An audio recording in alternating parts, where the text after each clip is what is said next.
وہ کہنے لگے اگر حدیث میں دکھا دو کہ نبی کی زبان مبارک پر علی ولی اللہ کا کلمہ جاری ہوا، کبھی سرکار نے یہ ترکیب بھی بولی ہو، عربی زبان کا یہ جملہ علی ولی اللہ، اگر نبی کی زبان مبارک پر یہ جملہ آیا ہو میں شیعہ ہو جاؤں گا۔ تو ہمارے ایک عالم دین نے، جناب عبداللہ جروار صاحب نے، ابھی زندہ ہیں، بزرگ ہیں، انہوں نے روڑی میں مناظرہ قبول کیا، روڑی میں مناظرہ ہوا، اور اہل سنت کی کتاب ہے، بچے نام نوٹ کریں، فرائض الصمتین، علامہ الجوینی کی کتاب، سینکڑوں سال پرانے سنی محدث، سنی عالم دین، ہمارے عزیز، ہمارے بھائیوں کے عالم دین۔ سنی ہمارے بھائی نہیں ہیں، سنی ہماری جان ہے۔ آیت اللہ سیستانی فرماتے ہیں سنیوں کو بھائی نہیں بولو، سنیوں کو اپنی جان بولو۔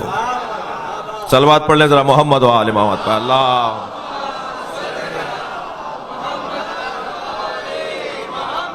ہم اس ملک میں سنی شیعہ ہم سب ساتھ رہتے ہیں، مجلسوں میں بھی سب آتے جاتے ہیں۔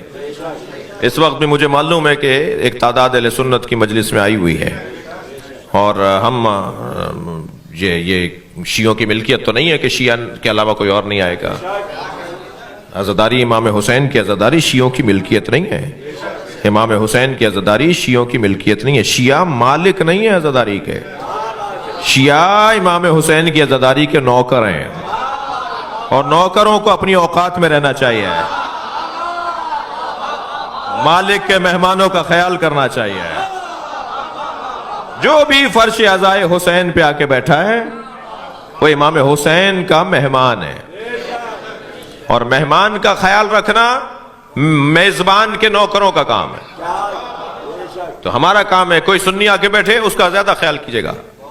ایک جوان ہے وہ تشیع کی طرف راغب ہو رہا ہے، سمجھ رہا ہے، پڑھ رہا ہے، نام بھی اس کا ابو ہریرہ ہے، جی وہ آتا ہے بابل میں، تم جانتے ہو۔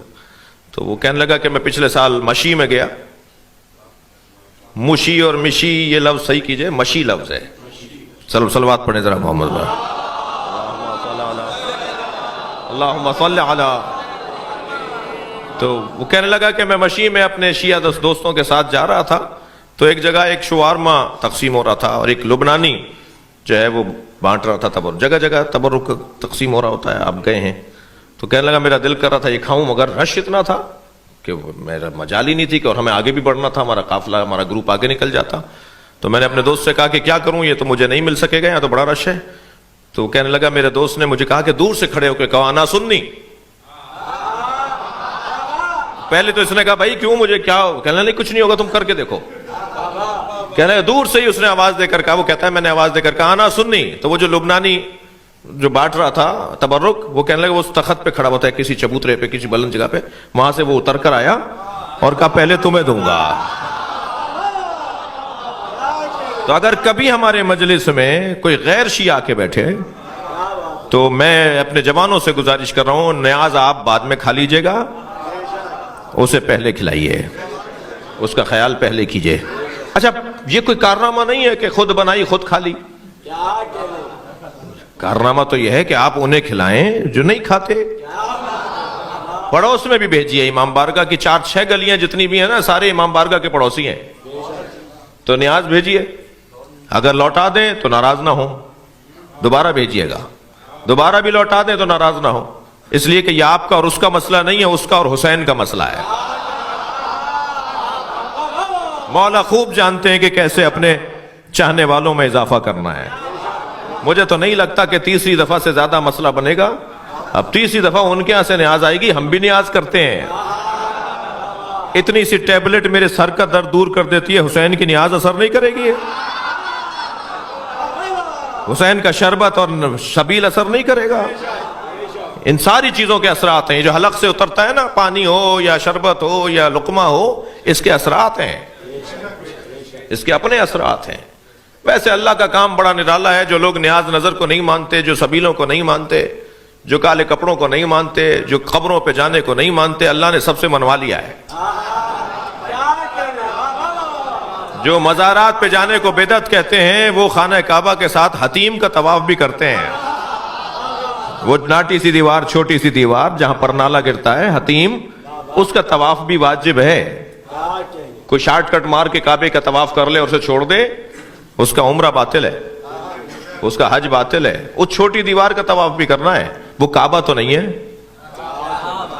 وہ حضرت ہاجرہ اور حضرت اسماعیل کی قبر ہے. تم نہیں مانو، میں طواف کرواؤں گا. جو سبیلوں کو نہیں مانتے وہ زمزم لا لا کے بانٹتے ضرور ہیں. یہ نہ مانے میں منواؤں گا. جی توجہ کر لیا آپ نے؟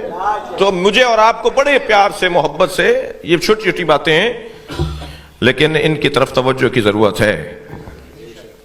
کہنے لگے جی میں شیعہ ہو جاؤں گا اگر علی ولی اللہ دکھا دیا. تو ہمارے عالم نے دکھا دیا، اور اس کتاب کے اندر لکھا ہے کہ جب نبی معراج پہ تشریف لے گئے تو جنت کے 8 دروازوں پر، دوزخ کے 7 دروازے ہیں، جنت کے 8 دروازے ہیں. اللہ نے دوزخ کا دروازہ کم رکھا ہے، وہ نہیں چاہتا کہ وہ دوزخ میں جائے. دوزخ کا دروازہ کم رکھا ہے، جنت کو بڑا رکھا ہے، وہ جنت میں جانا دیکھنا چاہتا ہے. تو جنت کے 8 دروازوں پر لکھا ہوا ہے لا الہ الا اللہ محمد الرسول اللہ علی ولی اللہ. یہی کلمہ جو آپ پڑھتے ہیں نا. ایک سنی بھائی مجھ سے کہنے لگے، میری جان میری عزیز مجھ سے کہنے لگے کہ آپ نے کلمہ بڑھا دیا. میں نے کہا نہیں، ہم نے کلمہ بڑھایا نہیں، آپ نے گھٹا دیا. ایک کتاب تو نہیں ہے جس میں علی ولی اللہ تک کلمہ نبی نے پڑھا ہے. نبی نے پڑھ کر بتایا ہے، نبی نے بتایا ہے کہ یہ الفاظ ایسے بولو. توجہ کر رہے ہیں آپ؟